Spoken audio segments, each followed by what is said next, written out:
Bom, estamos aqui para mais um almoço jurídico. Vamos hoje ter uma live imperdível. Nós, além de mim e doutora Luciana, nós convidamos uma colega que também faz parte do time Holding Brasil, que é excelente. Ela tem, assim, uma visão muito ampla de tudo e, por isso, a gente chamou para poder integrar nosso time aqui hoje, doutora Karina Jabbour. Vamos nos apresentar para quem não nos segue aqui toda quinta-feira, meio-dia. Eu sou a doutora Cibele Gnello, sou especialista em planejamento patrimonial da família. Doutora Luciana? Olá, pessoal, boa tarde. Sejam muito bem-vindos ao canal. Mais uma quinta-feira, bora almoçar.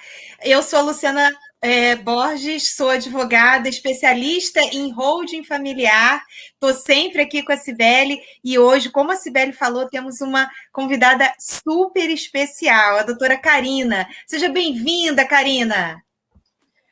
Boa tarde, Luciana. Boa tarde, Cibele. Boa tarde, pessoal.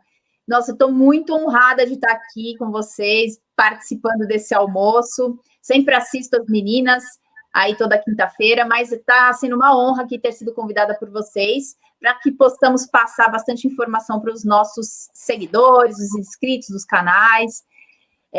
Para quem não me conhece ainda, meu nome é Karina Jabbour, eu sou advogada, especialista em direito tributário e planejamento patrimonial da família. Estou muito feliz aqui, gente. Vamos dar muita informação para as pessoas hoje, não é mesmo? Isso aí. Então tá, vamos começar aqui o assunto para a gente já animar aqui, porque ainda não fiz o meu planejamento patrimonial da família. Para mim poder adentrar nesse assunto, eu vou fazer uma explicação muito breve do que vem a ser a holding familiar. A holding, ela não é apenas uma empresa. Ela é, sim, uma empresa cofre. E um detalhe, nós falamos em empresa cofre porque ela não exerce nenhuma atividade econômica. Ela realmente é um cofre que você pega a chave e guarda. Aí, dentro dessa empresa, a gente guarda todo o patrimônio da família. Depois, dou essas cotas dessa empresa para os filhos. Só que tem um detalhe. Essa doação ela é feita com inúmeras cláusulas protetivas. Aí, essas cláusulas protegem tanto o patrimônio, quanto vão deixar o titular do patrimônio no domínio total dos bens. É como se ainda tivesse o nome da pessoa física. E, enquanto este cofre estiver lá, a chave só será entregue aos herdeiros para eles poderem administrar essa empresa quando o titular do patrimônio, fechar o olhinho, não estiver mais aqui entre a gente. Aí sim, a chave é entregue para os herdeiros. Até lá, é tudo como se fosse o nome da pessoa física. Ok, então vamos lá para algumas questões que as pessoas colocam falando assim: eu estou muito preocupada com o meu patrimônio, eu preciso tomar uma atitude. Aí vem, eles pensam em fazer o quê? Fazer testamento.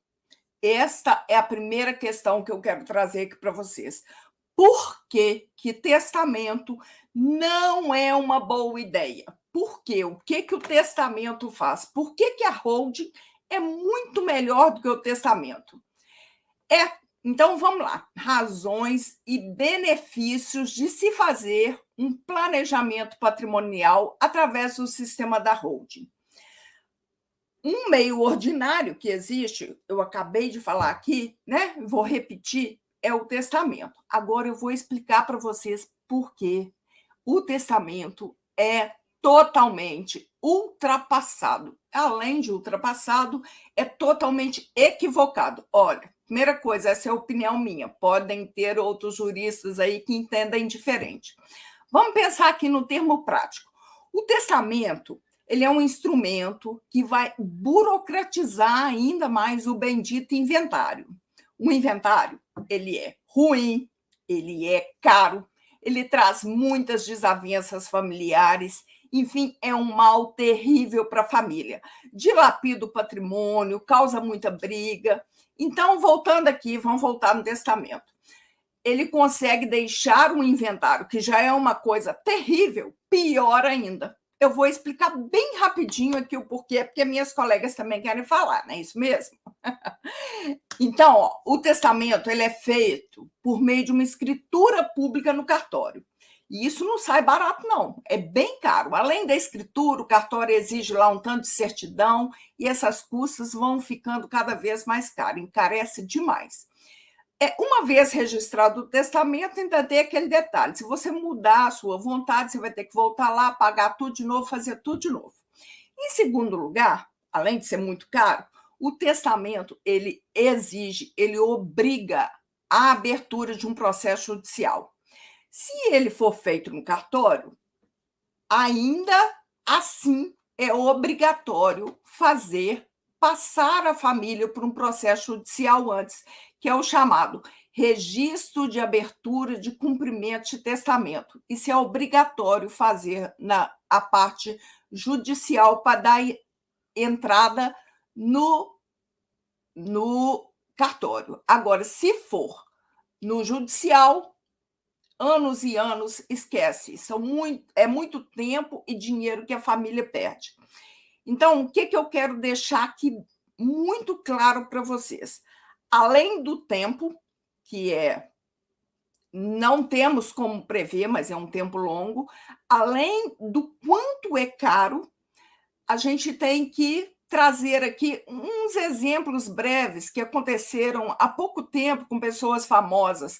Morreu aí o cantor Agnaldo Timóteo. Está lá uma briga terrível porque ele deixou um testamento.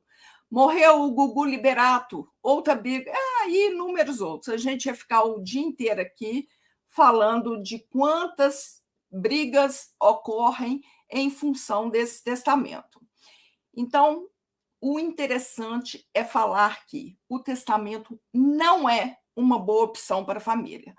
E a holding familiar, que é o planejamento patrimonial da família, ele, além de ter uma economia tributária imensa, o que é isso? Vai pagar muito menos imposto. Isso que é economia tributária. Além disso, vai evitar as brigas, vai fazer o processo ficar de anos e anos, ele vai se transformar em um processo de um único dia. Este é o benefício que a holding traz em cima do inventário.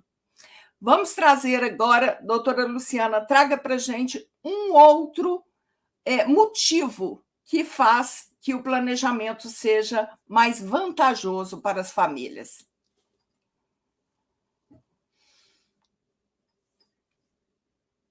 Está mudo, está sem som. Obrigada. Obrigada. Okay. Obrigada novamente, Cibele. Então, vamos lá. Estamos aqui respondendo dúvidas de clientes, internautas, pessoas que postam nas nossas redes sociais a respeito das suas dúvidas. Então, uma das dúvidas que nós recebemos bastante é a seguinte: Luciana, Cibele, Karina, nossa equipe toda, se o meu filho não quiser participar da holding, então eu devo desistir da minha holding?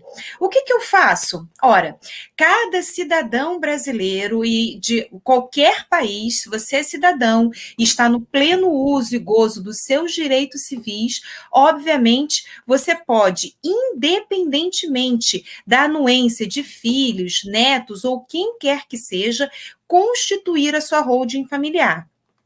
E essa holding familiar vai pertencer a você. O controle fica com o administrador da herança. E quem é o administrador da herança? Ora, é quem trabalhou por esses bens. É o seu instituidor, é aquele que constituiu aquele patrimônio. E aí ele pode fazer ou deixar de fazer o que ele quiser com seus bens. Até porque vocês têm que lembrar que a holding está sendo feita em vida, pessoal. Então, ninguém morreu, graças a Deus. É um planejamento. Então, os bens, eles continuam sob o seu controle. O que acontece, a Cibele explicou perfeitamente. O que acontece é uma transferência de titularidade. Quando você faz a sua holding, os bens saem do nome da pessoa física e vai para o nome da pessoa jurídica, que é a célula cofre. Agora, para o seu filho receber a doação dos bens, a doação das cotas, veja, é diferente. Então, para os seus filhos receberem as cotas correspondentes ao quinhão da herança deles, eles realmente precisam participar da sociedade, dessa empresa cofre, dessa célula cofre, que nada mais é que a holding. Por quê?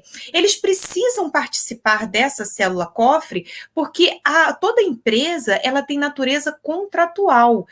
Por isso, precisa ter uma manifestação de vontade. A pessoa tem que querer. Assim como o instituidor da herança, ele quer abrir a sua holding e quer organizar o seu patrimônio, assim também os seus filhos precisam assinar, demonstrar que eles querem participar da holding. Ok. E aí sim, a partir dali, sendo sócio da holding, haverá a doação das cotas. Mas aí vem um filho encrenqueiro, né? Às vezes não é que o filho seja encrenqueiro, às vezes ele é um filho fora do casamento, ou ele é um filho de um outro relacionamento mais antigo, e ele não está alinhado com os interesses daquela família atual que o instituidor da herança tem, ou a instituidora da herança. Às vezes a mulher ficou divorciada, viúva, e agora quer fazer e tem um filho que não aceita. O filho diz: mãe, pai, eu não quero, eu não assino isso nem a pau e tudo mais. Ok, gente, não tem problema. Como eu expliquei, fazer a sua holding é uma manifestação de vontade, tal qual não assinar como sócio numa holding também é uma manifestação de vontade. Então, tanto os seus filhos quanto o instituidor da herança, o pai ou a mãe, tem essa liberalidade de fazer ou não fazer alguma coisa. Mas no caso, se você quer fazer a sua holding, mas tem um filho ou alguns filhos que não queiram participar, não tem problema. Nesse caso, o que vai acontecer? Ora, nesse caso, ao invés do instituidor da herança doar todas as cotas para os filhos que querem participar daquela holding, não, ele não vai doar tudo, óbvio. Por que não, Luciana? Porque existe uma fração do patrimônio que se chama legítima, que tem que ser observada. O que é observada? Que tem que ser guardada, não pode dar tudo para um filho ou vários filhos e deixar o outro de fora. Então, é necessário observar a legítima, guardar a legítima para esse filho que não quer participar da holding. Então, o instituidor da herança, ele vai pegar as cotas correspondentes ao quinhão do herdeiro e vai ficar no nome dele, no nome do pai e no nome da mãe, pessoa física. E aí, esse filho dissidente, esse filho que não quer participar da holding, não tem problema. Quando os pais falecerem, ele faz o inventário da parte dele sozinho. Outra possibilidade, além do inventário convencional, que a gente já fala muito aqui no canal da Cibele, no meu, no da Karina, a nossa equipe, a Holding Brasil, está sempre falando a respeito desse tema, do inventário. Caso esse filho ele não faça o inventário diretamente da pessoa física através desses bens, outra possibilidade também é o patrimônio todo ficar dentro da holding, e aí dentro do acordo de sócios, quando a holding for constituída, fica previsto por escrito o quê? Que no caso do falecimento daquele instituidor da herança, vai se fazer a liquidação dessa holding, dessa célula cofre, e aí todos os valores de cotas vão ser pagos tanto para os filhos sócios quanto para aquele dissidente. E aí é possível até parcelar esse pagamento, né? O filho dissidente, ele não precisa receber tudo de uma vez, não. Parcela lá em 60 vezes. E isso, ainda digo, depois do trânsito em julgado do inventário, que vai ter que liquidar. de qualquer forma, tendo um filho fora da holding, vai ter que ter o inventário, pelo menos, da parte dele. E aí, saindo essa escritura pública em cartório, é possível, sim, pegar as cotas e liquidar e distribuir para cada filho. E aí, na prática, o que acontece? Quando um filho é dissidente e não quer participar, obviamente, isso vai ser prejudicial para quem? Para ele mesmo. E muitas vezes são sentimentos e traumas que estão envolvidos nessa negativa.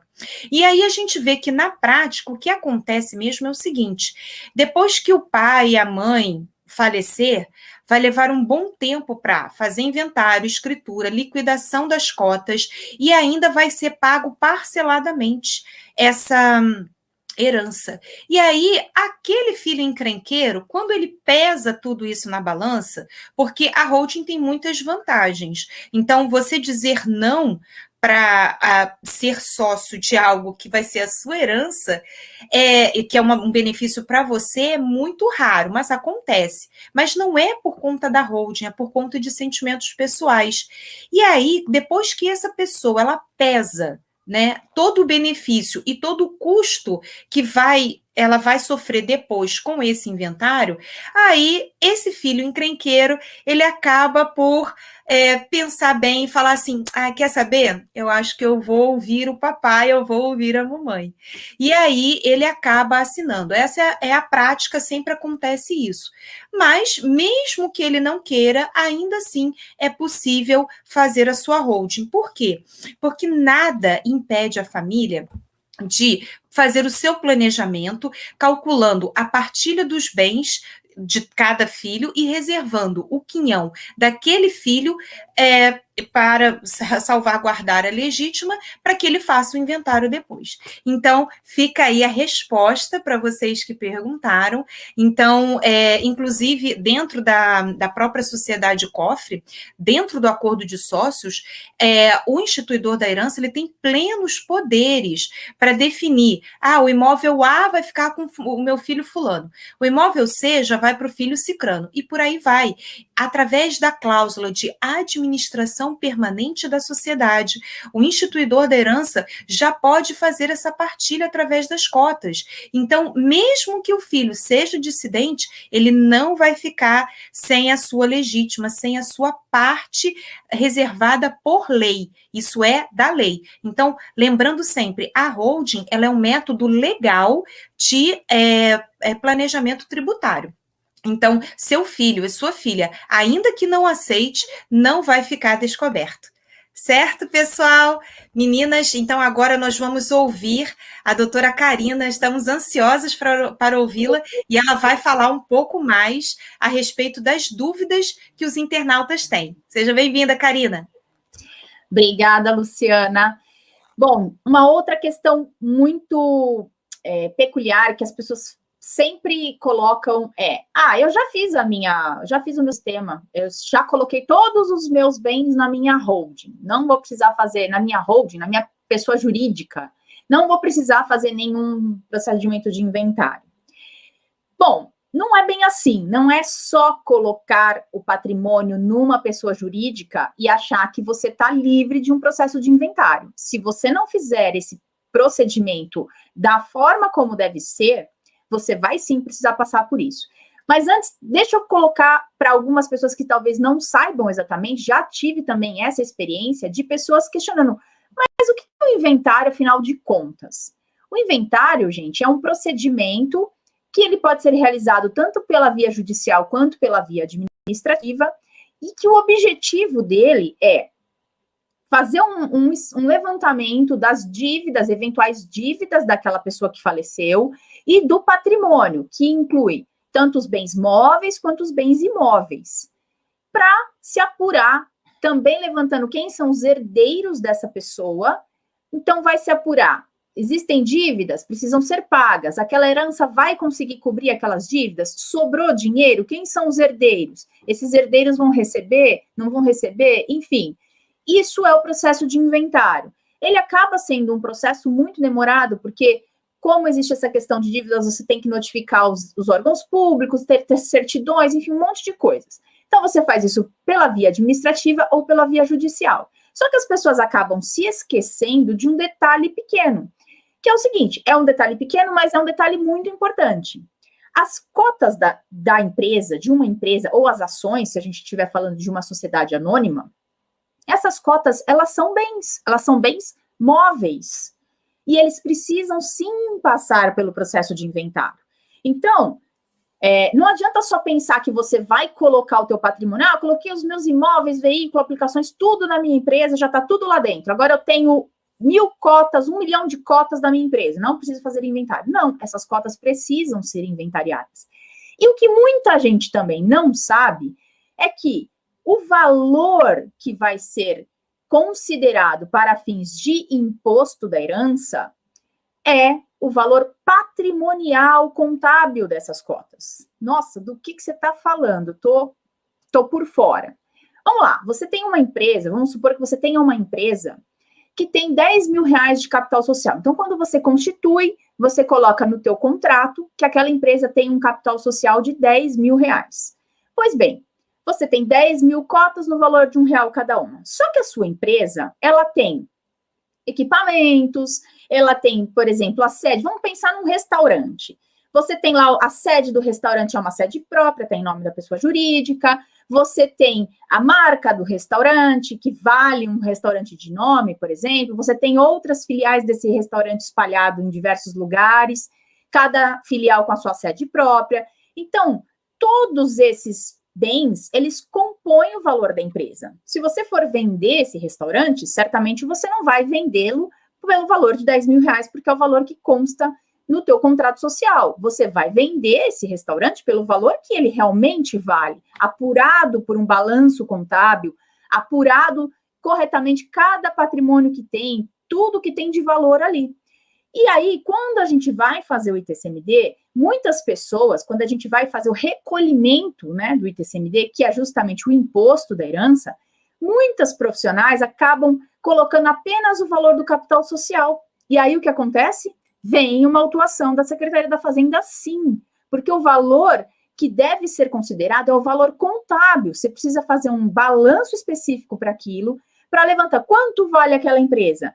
Essa empresa vale X mil reais. Pois bem, então a gente tem tantas cotas, vamos dividir esse valor pelo valor da cota para saber qual é o valor de cada cota. Não é aquele valor que está no contrato.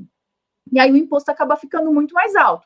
E isso vai para o inventário. Isso precisa passar pelo inventário. Então, não é simplesmente acreditar que você coloca o teu patrimônio numa pessoa jurídica e está tudo resolvido. Não. Você precisa ter a sequência, que é justamente fazer o planejamento sucessório desse patrimônio. Você pode até ter uma proteção desses bens em relação à atividade, em relação a dívidas, etc., mas não fica livre do inventário. E como a doutora Cibele comentou no início, a holding, nós colocamos o patrimônio na empresa e fazemos a doação dessas cotas aos filhos como forma de planejamento sucessório, mas uma doação com usufruto, com outras tantas cláusulas protetivas que vão fazer com que o patriarca, a matriarca, as pessoas que criaram aquele patrimônio, que são efetivamente os donos do patrimônio, consigam manter consigo a administração permanente disso, como se nada tivesse mudado, como se eles realmente ainda estivessem com esse patrimônio no nome deles. Então, é muito importante que se pense nessa sucessão. Fazer simplesmente a transferência do patrimônio da pessoa física para a pessoa jurídica não é um planejamento sucessório. Essas cotas dessa empresa, elas serão necessariamente inventariadas no momento em que ocorrer o falecimento dos titulares dessas cotas, tá? Então, é muito importante que fiquem ligados nisso, né, meninas? E eu tenho uma outra questão, e agora eu gostaria que a doutora Cibele complementasse, porque também tem alguns clientes que falam sobre uma outra forma, Cibele. Eu consigo resolver todo esse problema de inventário com um seguro de vida. O que você me diz a respeito disso? Olha, doutora Karina, foi excelente sua explicação aí, e eu vou dizer sobre o seguro de vida, eu acho que em 2 únicas palavras: um absurdo! O seguro de vida, ele só faz me deixar cada dia mais impressionada com esse modelo novo criado. Vocês imaginam que um pai e uma mãe trabalham uma vida inteira para construir um patrimônio. E aí, eles pensando, quando eu não estiver mais aqui, meus filhos serão obrigados a abrir o procedimento de inventário. E aí, conversa com um, conversa com o outro, porque sempre, numa família, sempre tem aquele que já passou por esse processo, né? Ou na família, ou sabendo de amigos, e os amigos comentam assim: você não tem noção de como ficou caro. Tem 10, tem 20 anos que tramita lá o processo de inventário da minha família, do meu sogro, de alguém conhecido, e não resolveu ainda. E nisso nós já desembolsamos uma bolada. Ok.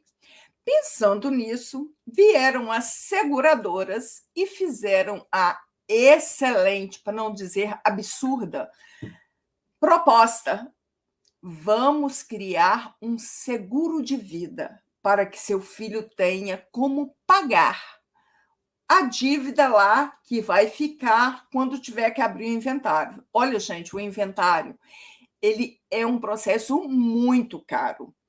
Além, se fizer em cartório, você tem que pagar o cartório, você tem que pagar, tirar certidões, tudo atualizada, você tem que pagar o imposto para o Estado, que eu vou falar de Minas, cada uma, nós aqui, doutora Luciana, doutora Karina, somos cada um de um estado, e o imposto, ele é pago, em cada estado tem uma alíquota. Vou falar de Minas Gerais. Em Minas Gerais, paga-se 5% de imposto. A tabela, tem os honorários do advogado, a tabela da Ordem dos Advogados de Minas Gerais é 6% do valor do quinhão. Então, cartório, o dinheiro vai para cartório, o dinheiro vai para certidões, o dinheiro vai para pagamento do imposto para o Estado, vai para o pagamento do advogado e depois volta para pagar o segundo cartório, que é o de registro de imóveis. Isso é um valor muito alto. Se for feito na justiça, além do valor muito alto, além do imposto, além do honorário, de tudo que se tem que pagar, tem o prazo. Um prazo curtíssimo aí de mais ou menos 15, 20 anos. É uma coisa que passa bem rápido. Então, este é a despesa que se tem com o inventário. Agora, vamos voltar aqui na minha questão. Eu vou e volto toda hora. Vamos falar aqui a respeito dos seguros de vida. Então, as seguradoras estão aí lançando esse modelo divino de que o patriarca, a matriarca, pague aí, durante a sua vida, um seguro de vida para que os filhos, quando tiverem que abrir o inventário, tenham lá esse dinheiro à disposição para distribuir. Distribuir lá para o Estado, distribuir para o advogado, distribuir para o cartório, para pagar as despesas do inventário. Essa é a modalidade do seguro de vida previsto para resolver como uma modalidade de planejamento patrimonial. Então, nós do time, eu sempre erro a mão aqui, mas aquela plaquinha ali atrás, time Holding Brasil. Nós do time Holding Brasil não concordamos de forma nenhuma, achamos isso assim, é isso mesmo, é um verdadeiro absurdo a modalidade de seguro de vida como um planejamento patrimonial.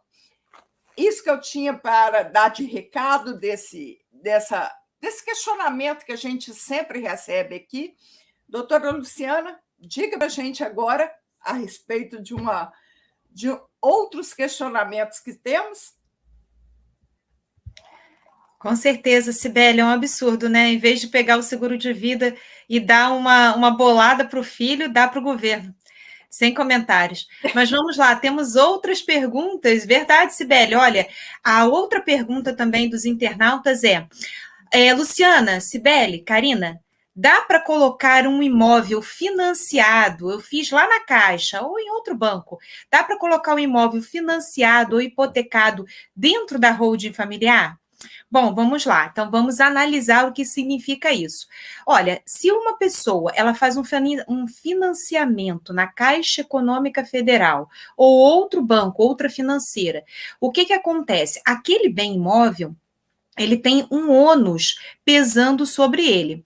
Luciana, fala para o juridiquês, tá bom. Então, é um gravame, é uma dívida, que é igual uma hipoteca. Então, aí vai depender do modelo de contrato que você assinou lá no banco.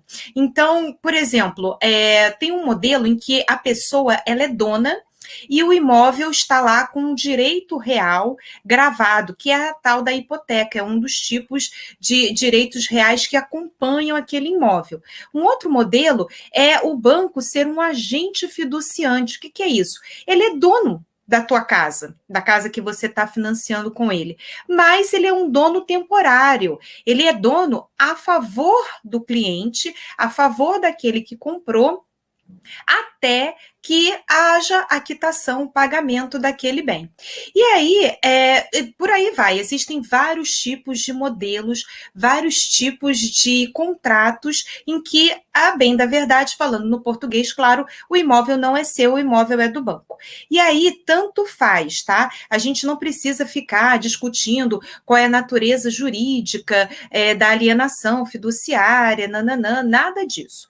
O que a gente precisa entender é como fazer para colocar um imóvel financiado dentro da holding. Ora, a princípio, vamos começar com o básico. O cliente, a pessoa que está querendo fazer a sua holding e tem um imóvel que ainda tem uma dívida, ainda não está totalmente pago, ela precisa primeiramente levantar as informações sobre esse bem. E aí, quando a pessoa interessada nos ajuda, participa junto, ela sente que o serviço está sendo feito. E isso é fundamental, o auxílio do cliente junto ao nosso trabalho de especialistas. Por quê? Porque a tarefa de cada cidadão conhecer os contratos que assina e negociar, saber entender o que está assinando e saber negociar junto ao banco. Então, primeira coisa é levantar o contrato que foi assinado. Ponto. Segunda coisa, o cliente vai até a Caixa Econômica, a pessoa que tem esse financiamento, vai até a Caixa Econômica e diz, olha, eu estou abrindo uma empresa, que empresa é essa? A sua holding. E eu vou transferir para dentro dessa empresa, para dentro desse CNPJ, através da integralização do capital social, esse imóvel que está aqui no banco, que está sendo financiado para um dia estar no meu nome. E eu quero saber qual é o procedimento aqui da Caixa Econômica, do banco, para transferir esse financiamento do meu CPF para o CNPJ dessa empresa que eu estou abrindo. Bom, todo o banco, ele já tem pronto esse modelo, essa papelada pronta para que haja esse tipo de negociação. Você não vai ser o primeiro, nem o último a pegar bens ainda em financiamento para colocar dentro de um CNPJ. Isso é normal para o banco, ele entende isso. Então, o que o cliente precisa saber é qual é o procedimento do meu banco que eu escolhi para financiar o meu imóvel, que ele estabelece para que haja a troca do meu CNPJ, do meu CPF para o CNPJ que eu estou abrindo novo. Então, nada mais é do que isso. O banco vai te dizer como proceder. E aí você pergunta, Luciana, mas espera aí, o banco não vai aceitar isso, não? Ele já assinou comigo, por que o banco faria isso? Bom, o imóvel ele vai ficar na titularidade de alguém que não morre. Lembra? O CNPJ, a sociedade cofre, a sua holding, ela não morre, por isso que ela é tão importante para te livrar do inventário. O CNPJ, o número que você deu referente ao seu nome para aquele financiamento é de uma pessoa mortal, mas já a empresa não. Por isso, ela, na verdade, se torna mais uma garantia para o banco do que um problema. Né? Até porque você vai continuar sendo avalista desse financiamento, você vai continuar sendo o dono da holding, portanto, você vai continuar, em última análise, responsável pelo pagamento daquele financiamento, que é tudo que o banco quer. Inclusive, ele te obriga a fazer um seguro de vida específico dentro do banco para esse financiamento. Né, diferente daquele seguro de vida que a Cibele estava explicando para a gente antes. Aquele era um seguro de vida voltado para um pagamento futuro de inventário, esse não. Esse, muitas vezes, o banco obriga a pessoa física a fazer um seguro de vida porque existe uma dívida entre ela e o banco quer se resguardar de todas as formas. Por isso que o CNPJ da holding, na verdade, para o banco, acaba sendo muito mais vantajoso do que um CPF, né? Do que uma pessoa física. E aí, a única coisa que você precisa é verificar com o banco qual é o procedimento de transferência do CPF para o CNPJ. E aí vamos dizer que a instituição financeira, mesmo sendo vantajoso para ela, além de tudo que eu já disse aqui, ela diga assim para você: não faço, não troco. Você tem um financiamento e é com você. Não importa o CNPJ que você vai abrir, não vai haver a transferência do financiamento para a pessoa jurídica. Aí você pensa, bom, e agora, como eu faço para abrir minha holding? Já sei, vou entrar na justiça. Vou processar o banco e obrigá-lo a fazer a transferência do financiamento do meu nome, do meu CPF, para minha sociedade de cofre, para minha empresa. Bom, embora haja a possibilidade de ser feito, sim, um processo judicial, vale a pena esclarecer aqui para aqueles que gostam desse tema, para o internauta, ou para aqueles que estão nessa situação e que fazem essas perguntas para a gente, que não adianta fazer processo judicial. Por quê? Porque o contrato de financiamento, ele é um contrato que foi feito por duas partes que têm os seus direitos civis, estão claramente no uso e gozo de seus direitos civis e conhecem os seus direitos e deveres. Então, quando você firmou um contrato com uma instituição financeira, você sabia que tinha que arcar com responsabilidade. E a instituição financeira também sabia que tinha que arcar, não só com financiamento, mas também tinha o direito de recuperar esse dinheiro. Então, por mais que a gente possa, sim, usar da justiça, acionar a justiça, infelizmente, na prática, por ser um acordo de vontades, um contrato bancário, o banco ele não é obrigado a transferir um financiamento. Então, respondendo à pergunta, há sim a possibilidade de passar um imóvel financiado para dentro da holding, caso o banco assim aceite. Então, agora vamos chamar as meninas novamente. Adorei. Gostou, Cibele? Adorei. São perguntas, né, bem profundas e do dia a dia. É por isso que a gente está aqui, para exatamente fazer todos esses esclarecimentos. E, novamente, a nossa convidada especial vai fazer novos esclarecimentos sobre dúvidas do internauta. Fala aí, Karina. É isso aí, Luciana. Foi excelente a tua explicação. E uma outra pergunta que o pessoal faz demais mesmo, é o seguinte: quanto custa a minha holding? Quanto vai custar para eu fazer a minha holding? E sabe o que normalmente eu falo? Não sei. Não sei. A pessoa fica, como assim você não sabe? Você trabalha com isso, fala aí toda hora que você é especialista em planejamento patrimonial, que você faz e é isso, aquilo, e você não sabe me dizer quanto vai sair a minha holding?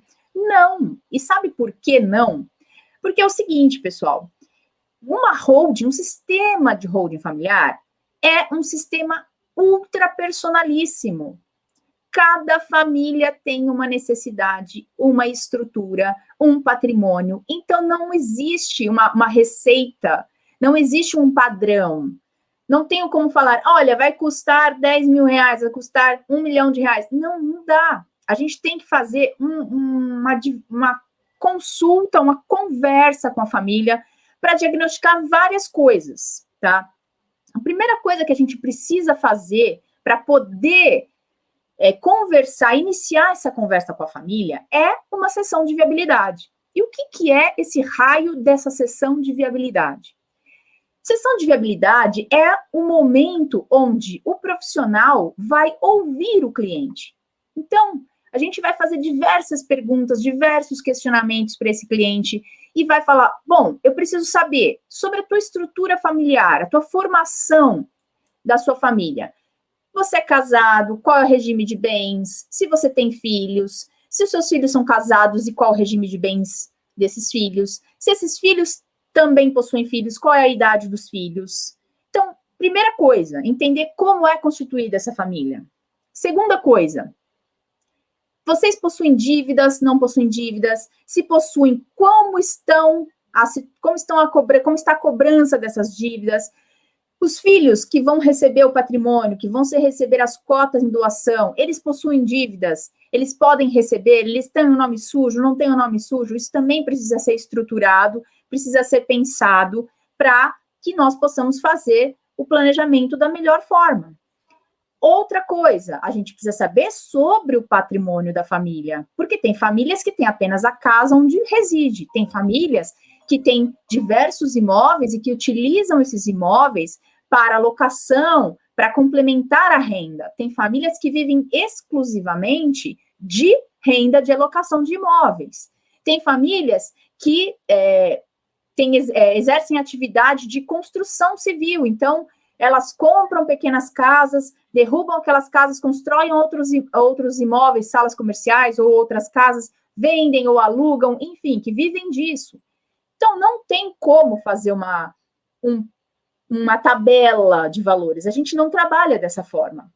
A gente precisa entender, existem imóveis alugados? Qual é o valor do aluguel? Você declara isso no seu imposto de renda? Como que você declara? Esses imóveis estão todos regularizados? Não estão regularizados? Então, há uma infinidade de perguntas que a gente precisa ter do cliente para identificar. Bom, o sistema de holding vai servir para você. Feito isso, a gente passa para a segunda parte, que é montar um croquis estrutural. Aí sim, onde a gente vai conseguir mostrar para o cliente quais os sistemas que existem, que podem beneficiá-lo, que podem beneficiar aquela família, dentre tantos sistemas que nós temos, porque um sistema de holding ele pode ser formado por uma única empresa ou por mais de uma empresa. Se você vai precisar de uma empresa operacional para coordenar os aluguéis e obter uma vantagem tributária em relação ao imposto de renda desses aluguéis que você recebe, se você não vai precisar dessa estrutura, se você vai querer conseguir aí talvez um domicílio mais vantajoso colocando a empresa num outro lugar. Enfim, tem uma porção de coisas que a gente vai apurar. Fazer o levantamento real de os custos que essa pessoa vai ter para junta comercial, para doação de cotas e para toda a estrutura. E aí sim poder apurar qual é o valor de uma holding. Então, não adianta o cliente, no primeiro contato, mandar uma mensagem falando quanto sai para fazer uma holding. A gente não consegue dar essa informação sem antes conhecer a família, sem antes conhecer a estrutura patrimonial e ter todas essas informações. Parece bobeira, mas não é. E isso é fundamental para que a gente possa estruturar, para que a gente possa criar um efetivo planejamento patrimonial, envolvendo tanto a questão da sucessão quanto a questão tributária, para poder reduzir os encargos tributários para essa família, para que ela consiga ter uma vantagem pagando menos impostos. Se essa família talvez exerce uma atividade, como é que a gente consegue também realizar um planejamento dentro dessa empresa da família? Lembra que eu comentei que existem famílias que não entendem que precisam fazer a sucessão das cotas. Mas se você tem a sua empresa, você também pode fazer um planejamento sucessório dentro desta sua empresa para já deixar organizada a sucessão quando você falecer, não precisar fazer o inventário das cotas dessa sua empresa. Então, todas essas questões precisam ser avaliadas. Se a pessoa tem uma empresa que está no regime do Simples Nacional, por exemplo, ou se ela está no regime de lucro presumido ou lucro real, qual é a forma que a gente vai utilizar para organizar esse patrimônio? Então, são muitas informações que nós precisamos, que nós obtemos inicialmente na sessão de viabilidade, que é realizada com o cliente, e após, com a realização do croquis estrutural, justamente para mostrar ao cliente como se fosse a planta de uma casa. Olha, estas são as possibilidades que nós identificamos para você. Esta primeira possibilidade é um pouco mais simples, tem um pouco menos de vantagens econômicas, essa outra já é um pouco mais sofisticada, essa outra tem uma vantagem maior. Cada custo, né? Cada uma vai ter um custo, e isso não tem uma relação direta com o patrimônio. Não, a gente não coloca um percentual sobre o patrimônio, como normalmente nós fazemos, os advogados fazem em relação ao inventário. Quando você vai fazer um inventário, existe uma tabela lá na Ordem dos Advogados que menciona um percentual sobre o valor do patrimônio para você cobrar os honorários. E com esse sistema de planejamento patrimonial por holding familiar, nós não trabalhamos assim. Nós trazemos benefícios ao cliente. E aí, o valor pode ser calculado sobre esse benefício ou sobre horas, enfim. Por isso, não existe uma forma de dizer o seguinte: a sua holding sai tanto, sem antes a gente conhecer o cliente, conversar com ele, entender toda essa estrutura. Meninas, e aí, o que vocês me dizem? Faltou alguma coisa? Faltou um monte de coisa, mas nós não temos mais tempo. Faltou tempo. Faltou tempo. Faltou tempo. Muitas perguntas ainda. A gente teria assunto aqui para ficar falando praticamente o dia inteiro. Mas a gente tem que respeitar, que é o horário de almoço das pessoas. E eu acredito que conseguimos trazer aqui muitas informações para esclarecer um pouquinho mais a respeito disso. Não é mesmo? Foi sim, Cibele, foi maravilhoso. Quero agradecer novamente o convite ao seu canal, como toda semana. Para mim é uma honra estar aqui com vocês. Foi maravilhoso te receber, Karina. Muito obrigada pelos seus esclarecimentos. A gente sempre aprende mais, né, Cibele? Já reparou? Com certeza. Gente, eu que agradeço pelo convite. Já fazia um tempo aí que eu estava esperando, né, chegar a minha vez, porque vocês estão sempre com a agenda lotada, com vários convidados. E eu estava aqui ansiosa esperando para receber esse convite. Fiquei muito feliz de ter participado. É uma pena que a gente não tenha mais tempo, né, Cibele, para conseguir dar mais informação, porque a gente vai falando aqui e o tempo vai passando, a gente nem percebe, né? Mas muito obrigada. Agradeço a todos que participaram aqui com os comentários no chat. E quem ainda não conseguiu assistir, assista depois. A gente continua divulgando o vídeo, porque as informações são muito bacanas aqui. Vale a pena você ver, vale a pena você ouvir. Com certeza. Então, vamos nos despedir e dizer que todas nós fazemos parte do time Holding Brasil. Todas temos bastante conteúdo nas redes sociais, né? E esperamos vocês para poder ir cada dia mais aprofundando nesse assunto e trazendo aqui sempre as vantagens e mostrando a vocês, trazendo... É aquela máxima de sempre: quem tem conhecimento tem poder, poder de tomar a decisão sabendo o que está fazendo. E é isso que a gente busca toda semana aqui, esclarecer um pouquinho mais a respeito. Alguma consideração aí final? Nada, só um beijo a todos, muito obrigada. Beijo, Karina, beijo, Cibele. Tchau, meninas. Até mais, gente. Até a próxima semana. Até a próxima. Beijo.